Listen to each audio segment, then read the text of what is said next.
একজন মানুষ যদি তার জীবনের অভিজ্ঞতা থেকে আপনাকে একটা লাইফ রুলস বলে, এটা ভুল হওয়ার শতভাগ চান্স আছে। যেমন পশ্চিমা দুনিয়া অথবা যারা ধরেন কোরআনের নিয়ম, কোরআনের রুল এগুলো মানতে না গিয়ে নিজেদের বানানো রুল, নিজেদের বানানো স্ট্র্যাটেজি এগুলো নিয়ে চলতে চায়, ওদের অবাক লাগে কেন? দেখেন ওরা সব কিছু করে কিসের মধ্যে দিয়ে? ট্রায়াল অ্যান্ড এরর দিয়ে। তো ট্রায়াল অ্যান্ড এরর দিয়ে যখন সে করে, তারটা কি কোনো গ্যারান্টি আছে যে ওইটা সঠিক হবে? তখন আল্লাহ তাআলা বললেন, কুলনা লা তাখাফ, মুসা ভয় পেও না, ইন্নাকা আনতাল আ'লা, আরে তুমি বিজয়ী হবে, তুমি বিজয়ী হবে। সো খেলাটা আসলে প্রথমেই শেষ করে দেওয়া উচিত না, একটু কষ্ট হবে, বাট ধৈর্য ধরে থাকা আর কি। আলহামদুলিল্লাহ, আজকে আরেকটি এপিসোড। হ্যাঁ, আমাদের রমাদানে যে স্পেশাল সিরিজ হচ্ছে ইসলাম জোন থেকে রুলস ফর লাইফ, সেটার আরও একটা এপিসোড আমরা ইনশাআল্লাহ আজকে কথা বলবো। সো আসলে আল্লাহ সুবহানাহু ওয়া তাআলার কত বড় নেয়ামত বা আমাদের প্রতি কত অনুগ্রহ একটু চিন্তা করেন তো ভাই। আমাদেরকে শুধু যে ধরেন কোরআনের মধ্যে হ্যাঁ এটা করবা এরপরে বিভিন্ন বিধান দিন ধুমধুম করে দিয়ে দিস এরকম কিন্তু না, বরং ধরেন আমরা জীবনের যে বিশাল সমুদ্র বা বিশাল ধরেন, যদি আমি এটাকে একটা মরুভূমির মতো বলি, এখানে আমরা কোথায় আমাদের কম্পোস্টটা কোন দিকে যাবে, কোন দিকে গেলে আমি স্থির হইতে পারবো, আমি আমার গন্তব্য খুঁজে পাবো, এটা কিন্তু বিভিন্নভাবে দিয়ে দিছেন, তাই না?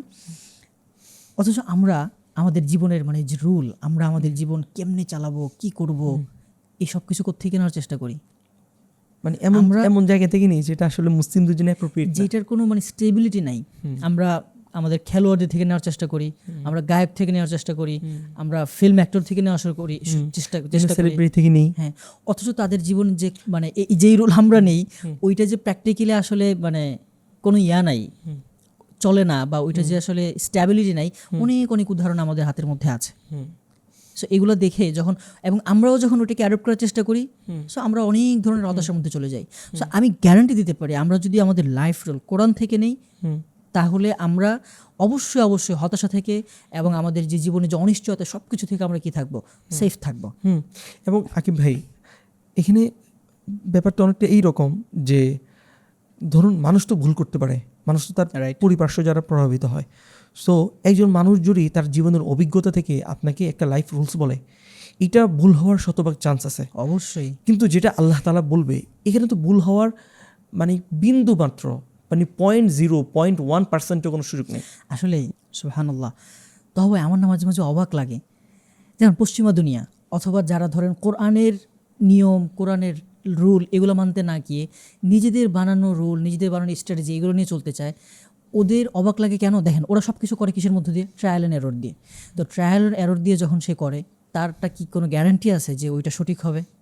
না, কখনো ভুল হয়, কখনো সঠিক হয়, এবং বেশিরভাগ সময় হচ্ছে। এবং এই ট্রায়াল অ্যান্ড এরর করতে গিয়ে কত মানুষের যে জীবন নষ্ট হয়, কত সময় নষ্ট হয়, ইত্যাদি ইত্যাদি। কিন্তু আমার না গর্ব ভরে বলতে ইচ্ছা করে যে আল্লাহ সুবহানাহু ওয়া তাআলা, উনি তো আমাকে বানিয়েছেন, উনি আমার অতীত বর্তমান ভবিষ্যৎ সব কিছু জানেন, কোনটা ওনার তো ট্রায়াল অ্যান্ড এরর করতে হয় না, তাই না? তো উনি যখন সময়ের স্রষ্টা, ঘটনার স্রষ্টা, হ্যাঁ, উনি যখন আমাকে কি দিয়ে দিবেন, একটা রুল দিয়ে দিবেন, উনি যখন আমাকে একটা কিছু দিয়ে দিবেন, আমি নিশ্চিন্তে কি করতে পারি, নিশ্চিন্তে আমি বিশ্বাস করতে পারি, মানতে পারি, এবং ফলো করে আমার কোনো টেনশন থাকে না। যেমন ধরেন একটা মানুষ, সে কি করতেছে, ধরেন সারাদিন বাইরে ঘোরাঘুরি করতেছে, তার কোনো নিজস্ব বাড়ি নাই, তার কি মনের মধ্যে শান্তি আছে? না, সে সবসময় একটা অস্থিরতা। তো যারা ট্রায়াল ও এরর নিয়ে কোনো একটা রুল, কোনো একটা জিনিস এস্টাবলিশ করতে চায় এবং সেটা মেনে জীবন লিড করতে চায়, আমার কাছে না তাদের কিরকম মনে হয় যে ঘর বাড়ি নাই, সারাদিন কখনো এদিকে যায়, এখানে জায়গা দেয় না, ওখানে যায় জায়গা দেয়, এরকম করে চলতে থাকে। আর আমার কাছে মনে হয় যে আমি একদম সেফ, আমার ঘর আছে, আমি সারাদিন দুনিয়ার একেবারে সব উথাল পাথাল ঝড় হোক, আমি শেষ পর্যন্ত কি করতে পারবো, ঘরে আসবো, বাড়িতে পৌঁছতে পারবো।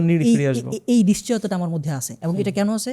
ওই যে কোরআন আমাকে যে রুল দিয়ে দিয়েছে, ওই রুলের মধ্যে কোনো এই ধরনের কোনো ধরনের সন্দেহ নাই, কোনো ধরনের ডাউট নেই। সুবহানাল্লাহ। এখনকার সময় দিন পালন করাটা অনেক কঠিন মনে হয়, কারণ একটা যুবক ছেলে বা আমাদের একটা ইয়ং ভাই, সে যখন দিন পালন করে, তার আশপাশে ওইটা সাপোর্টিভ না। শুধু যে সাপোর্টিভ না এরকম না, বরং সবসময় চেষ্টা করে তাকে কি করার জন্য, দাবায় রাখার জন্য, তাকে থামায় দেওয়ার জন্য, স্টপ করে দেওয়ার জন্য। তো এই যে দেখেন, সেই খুব দুর্বল একটা সারাউন্ডিংটা দুর্বল, তাই না? কিন্তু এর বাইরে যে ধরনের এস্টাবলিশমেন্ট আছে, সেটা তার ইউনিভার্সিটি হতে পারে, তার সোসাইটি হতে পারে, গভর্নমেন্ট হতে পারে, অথবা যে সেকুলার সিস্টেম আছে পুরো সিস্টেমটা হতে পারে, কর্পোরেট কালচার। হ্যাঁ, এই সব কিছু অনেক বেশি শক্তিশালী মনে হয় তার কাছে, জাঁকজমকপূর্ণ। হ্যাঁ, মনে হয় অনেক বেশি গ্ল্যামার। হ্যাঁ, অনেক বেশি গ্ল্যামার মনে হয়। এরপরে সে হয়তো কখনো ধরেন এরকম ভাবতেই পারে বা এরকম আসলে আসলে কিন্তু আসে। বর্তমান সময়ে তো আমরা অনেক দিনী ফেরা ভাই বোনদেরকে দেখি যে তারা নিজেদেরকে লুজার মনে করে। তারা মনে করে যে তাওদের তাওহীদের আল্লাহর প্রতি তাদের একত্ববাদের কোনো দাম নেই।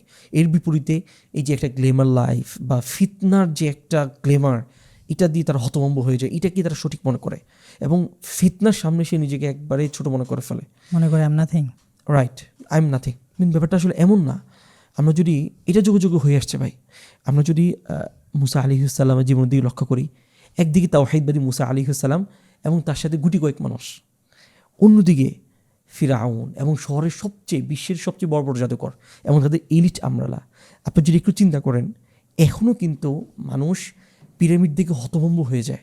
কীভাবে সম্ভব? মানে আধুনিক সায়েন্স, তথ্য প্রযুক্তির এত বিপ্লব, এত ইঞ্জিনিয়ারিংয়ের বিপ্লব, এত মেশিনারিজের বিপ্লব, এই সময়েও মানুষ মানে বিশ্বাস করতে পারছে না কীভাবে পিরামিড তৈরি হয়। তখন এই জিনিসটা ছিল নর্মাল। সো মুসা আলাইহিস সালাম বিপরীতে এরকম মানে বিশাল একটা শক্তি, কিন্তু বিশাল একটা শক্তি। তো তো যখন মুসা আলিহিসাল্লাম এবং ফিরাউনের মধ্যে মাঠের মধ্যে এইভাবে ইমান এবং কুফরের দ্বন্দ্বটা চলছিল এবং ফিরাউন যখন বড় বড় জাদুকরকে এনে মুসা আলিহিসাল্লামকে হতবাক করে দেওয়ার জন্য বলছিল যে ঠিক আছে, তোমরা আগে জাদু নিক্ষেপ করে মুসা আলিহিসাল্লামকে ভয় পাইয়ে দাও যেন সে আমার দলে চলে আসে। তো যখন বড় বড় জাদুকররা এরকম সাপ নিক্ষেপ করলো, জাদু এটাকে ভেলকি বাজে, তখন মুসা আলিহিসাল্লাম এগুলো দেখে আল্লাহ তাআলা কোরআনে ওই মোমেন্টে ভেবে বলছেন যে ফাআউজাসা ফি নাফসিহি খীফাতাম মুসা। যদিও মুসা আলাইহিস সালাম জানেন এটা মিথ্যা, এটা ফেক, কিন্তু তারপরও ফাআউজাসা ফি নাফসিহি খীফাতাম মুসা, একটু শঙ্কা, একটু ভয়, মানে কেমন যেন একটা ফিল করলেন। তখন আল্লাহ তাআলা বললেন কুলনা লা তাখাফ, মুসা ভয় পেও না, ইন্নাকা আনতাল আ'লা, আরে তুমি বিজয়ী হবে, তুমি বিজয়ী হবে। তো আমি তাওহীদবাদী ভাইদেরকে এটাই বলতে চাই যারা দ্বীনের পথে আছেন, আপনি বাহ্যিক এরকম বড় বড় জাদুকরদের এত কিছু দেখে ভয় পেন না। লা তাখাফ ইন্নাকা আনতাল আ'লা। আমি ভাই শুধু চিন্তা করি যে ধরেন এই যে এখন যে এত বিশাল কিছু দেখি, গ্ল্যামার দেখি, এই গ্ল্যামারের সাথে না আমি আসলে একটু মানে বসে বসে তুলনা করতেছিলাম যে এই ফেরাউনের সময়ের যে গ্ল্যামারটা, সুবহানাল্লাহ কি বিশালের জায়গায়, তখন তো রাসূল একটু ইয়া পাবেই। সো আমি আসলে এই জায়গাটা আসতে চেতেছি যে এখন ধরেন মুসা আলাইহিস সালাম তো কি করছে, ওইটা করছে, আল্লাহ তাআলা মুসা আলাইহিস সালামকে বিজয় দান করছে এবং ফেরাউন সে সুবহানাল্লাহ কি বাজেভাবে আল্লাহ তাআলা তাকে কি করছে শেষ করছে। এবং আমি আসলে বিশ্বাস করি আমরা যদি দেখেন ওইখানে আল্লাহ তাআলা কি করছেন, আল্লাহ তাআলার ডিরেকশনের ভিতরে মুসা আলাইহিস সালাম কি ছিলেন, সারাক্ষণ ছিলেন, অটল ছিলেন। সো আমি বিশ্বাস করি যে আমাদের যেই দিনই ভাইরা স্ট্রাগল করতেছেন এই বাইরের মানে সেকুলার সিস্টেম দেখে সে নিজের মধ্যে ভয়ে আছেন, আমি বিশ্বাস করি যদি প্রকৃত অর্থেই দিনের উপর আমরা মানে আল্লাহ তাআলা সবগুলো রুল ভালো করে মানতে পারি, তাহলে মুসা আলাইহিস সালামের বিপরীতে ফেরাউনকে আল্লাহ তাআলা যেরকম ডুবাই মারছে, আমরা যেই এস্টাবলিশমেন্টকে ভয় পাচ্ছি ওইটাকে আল্লাহ কি করতে পারেন, ওরকম ডুবাই মারতে পারেন, আরো বাজেভাবে কি করতে পারেন, শেষ করে দিতে পারেন। ইভেন এই যে আকিব ভাই আপনি কিন্তু গুরুত্বপূর্ণ একটা পয়েন্ট বলছেন যে যারা আল্লাহর পথের পথিক, যারা তাওহীদ এবং যারা হকের পথের পথিক, যারা দ্বীনে ফিরছে, ওরা যদি তাদের প্রতিপক্ষকে ডিফিট করতে চায়, কিভাবে ডিফিট করবে এটার কিন্তু একটা স্ট্র্যাটেজি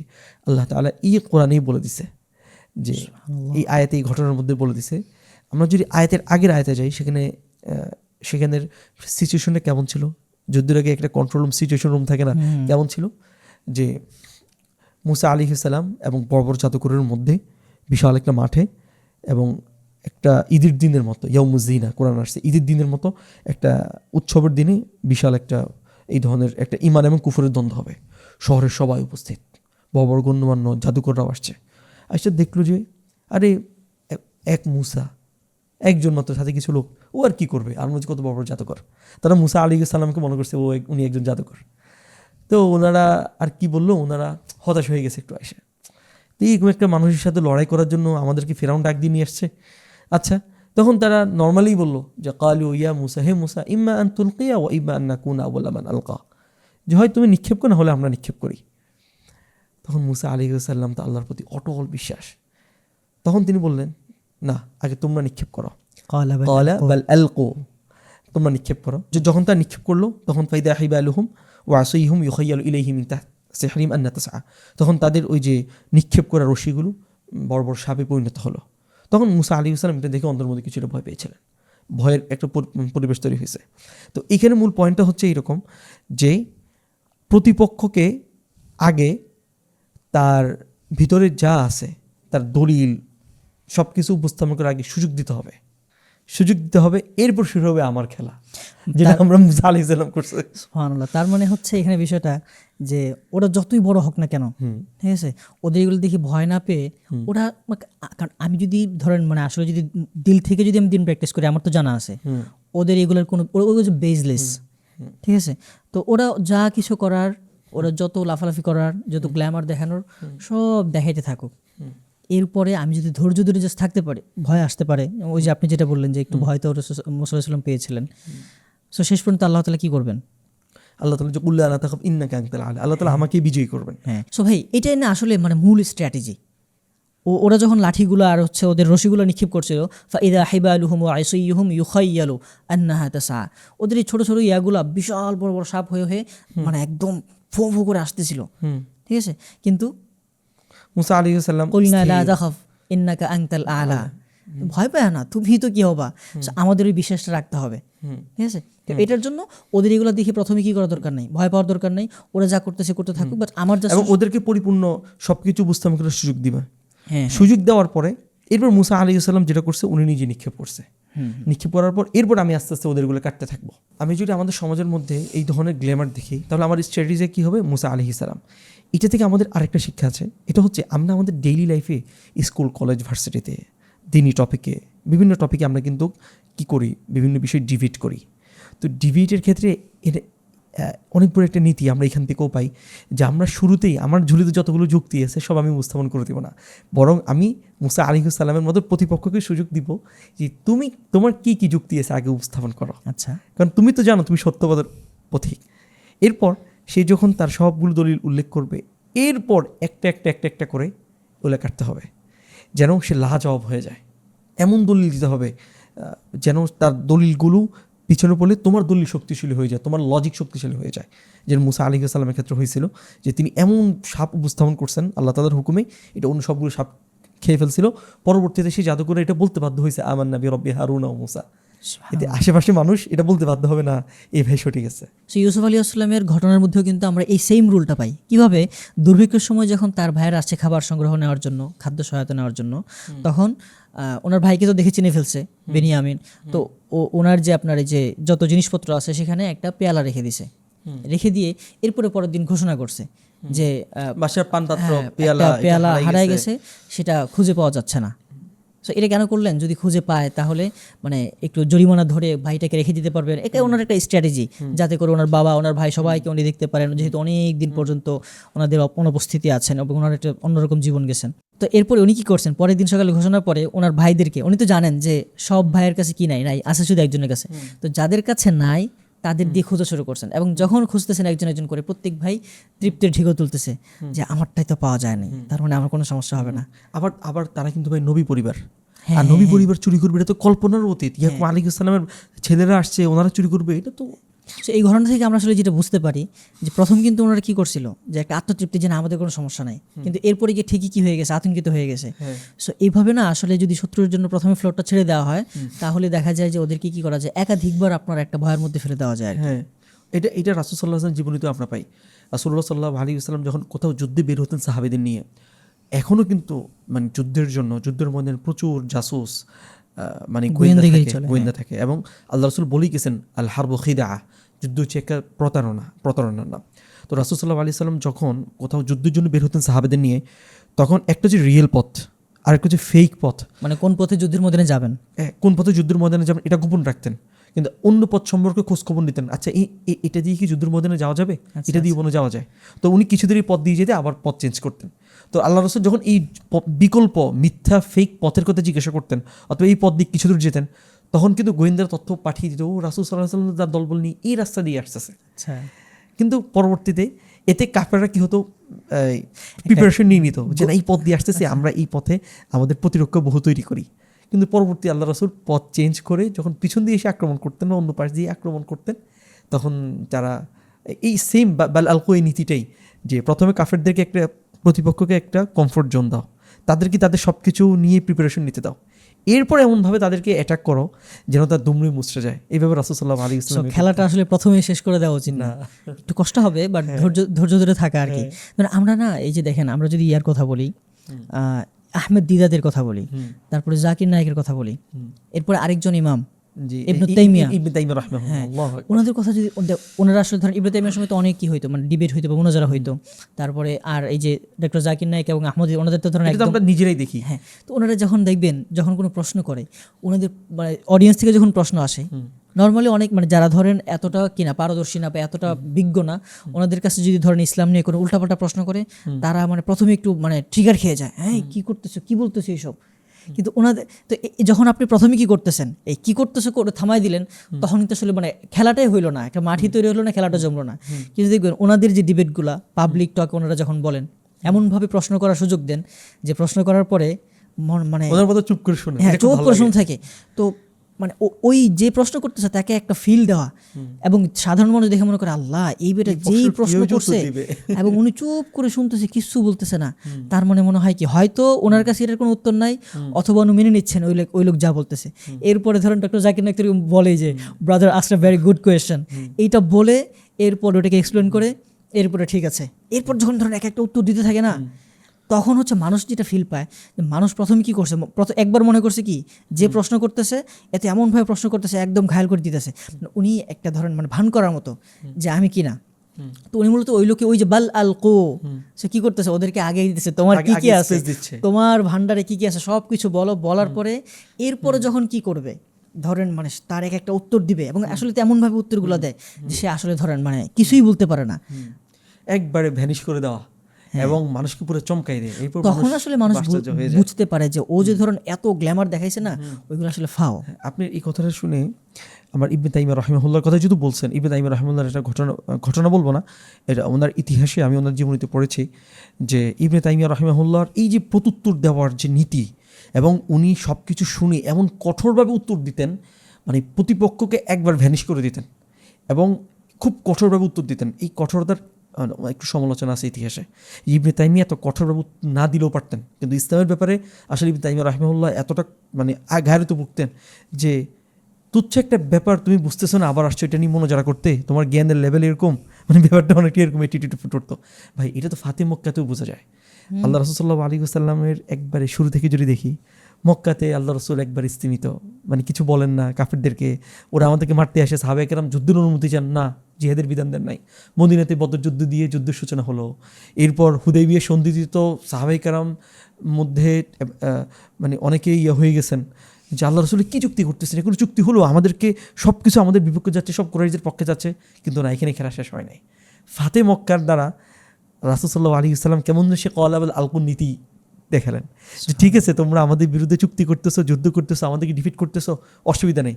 শেষ হাসি ফাতে মক্কাতে মক্কা বিজয়ী হলো এবং সমস্ত গোত্রের সাথে চুক্তি হলো, সবাই কাফেরদের অহংকার চূর্ণ বিচ্ছিন্ন হলো, মক্কার মূর্তিগুলো ভেঙে চুরমার হলো, ইসলাম বিজয়ী হয়ে গেল।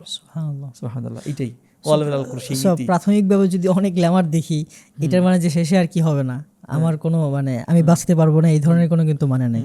আল্লাহ রাসূল প্লট দিয়েছেন। তবে এখানে একটা বিষয় গুরুত্বপূর্ণ কি ভাই, ধরেন বিশেষ করে হচ্ছে যে কারোর সাথে যদি এইসব বিষয় নিয়ে ডিবেট হয় বা একটু তর্ক হয় বা কোনো কথা হয়, সেইখানে কিন্তু গুরুত্বপূর্ণ জিনিসটা কি যে ধরেন আমার কাছে যে এভিডেন্সগুলো আছে, ওই এভিডেন্সগুলোকে মানে ভালোভাবে ওদের কাছে কি দেওয়া, উপস্থাপন করতে পারা। আমি হকের উপর আছি, ওই বেটে কি আছে, ভ্রান্ত একটা পথের মধ্যে আছে, কিন্তু আমি যদি কি না করতে পারি, উপস্থাপন করতে না পারি হকের মতো করে, কারণ মোনাজারা তো একটা বিতর্ক শাস্ত্র। এটা এরকম না যে আমি হকের উপর নাই, এরকম কিন্তু না। এরকম হইতে পারে, অনেক সময় দেখবেন অনেক নাস্তিকরা করে কি, ধরেন ওরা অনেক কষ্ট করে অনেকগুলো কি করে এভিডেন্স একসাথে নিয়ে এসে, এরপরে একটা নর্মাল মানুষ যে কি করতে পারে না, ওভাবে কথা বলতে পারে না, তার এই বুদ্ধিবৃত্তিক কূটকৌশল উত্তর দিতে পারবে না, কিন্তু জিজ্ঞেস করে মানে হুজুর টাইপ জিজ্ঞেস করে হতভম্ব করে দেয়। তো এই জন্য আসলে আমাদের উচিত জানেন, ধরেন এই ধরনের কোনো পরিস্থিতি হইলে আমার প্রথমত চেষ্টা করা কি, যে ধরেন আমি যে জিনিসগুলো বিশ্বাস করতেছি, চেষ্টা করা হচ্ছে এগুলোর যে এভিডেন্স তো অবশ্যই আছে, বা এই এভিডেন্সগুলো নিজের মধ্যে কি করা সবসময় মাথায় রাখা আর কি।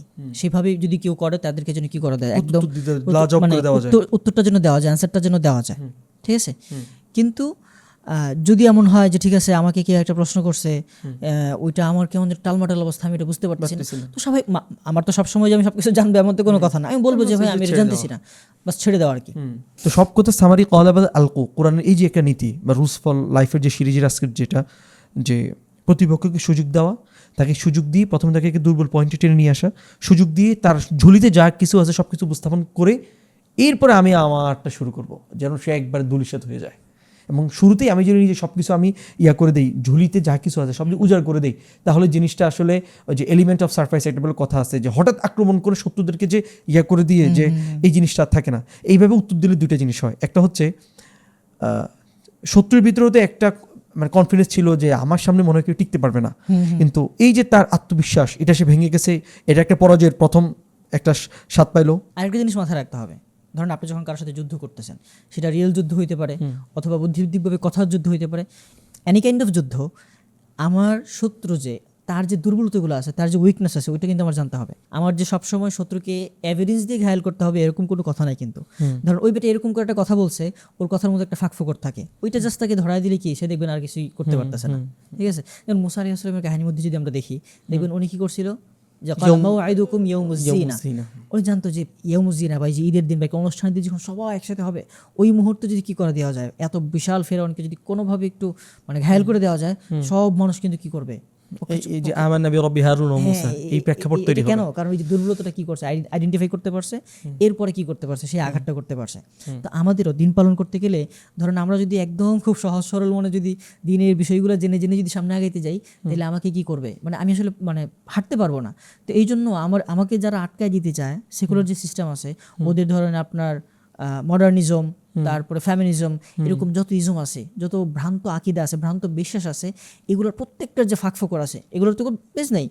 এগুলো যে ধরেন অসঙ্গতিপূর্ণ, এটা যদি জানা থাকে, তখন আপনার যে যুদ্ধটা বা আপনার যে দিন পালনের যে জার্নিটা, এটা আরও বেশি স্ট্রং হবে, আপনি আরও কনফিডেন্স পাবেন, কারণ আপনি জানেন যে ওইগুলো যদি আপনারা ধরতে চায়, আপনি আস্তে করে কি করতে পারবেন, ওর দুর্বলতা দেখে ওটা ঘায়াল করে দিতে পারবেন।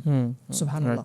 সো আল্লাহ তাআলা আসলে মানে আমরা যে কথাগুলো বললাম, এই সবগুলো কথার মূল কথাটা হচ্ছে যে শত্রু কখনো কখনো অনেক বেশি গ্ল্যামারাস হতে পারে, কিন্তু আমি যদি প্রথমত আল্লাহ সুবহানাহু ওয়া তাআলার যে নির্দেশ প্রত্যেকটা পুঙ্খানুপুঙ্খভাবে মানতে পারি, এবং তাদের যে উইক পয়েন্টগুলো আছে সেগুলো আমার হাতে থাকে, আমি আমি আমি তাকে সুযোগ দিব যে ঠিক আছে তোমারটা উপস্থাপন করো, এরপরে আমি এমনভাবে তাকে ফিনিশিং দিব সে একবারে ভেসে চলে যাবে।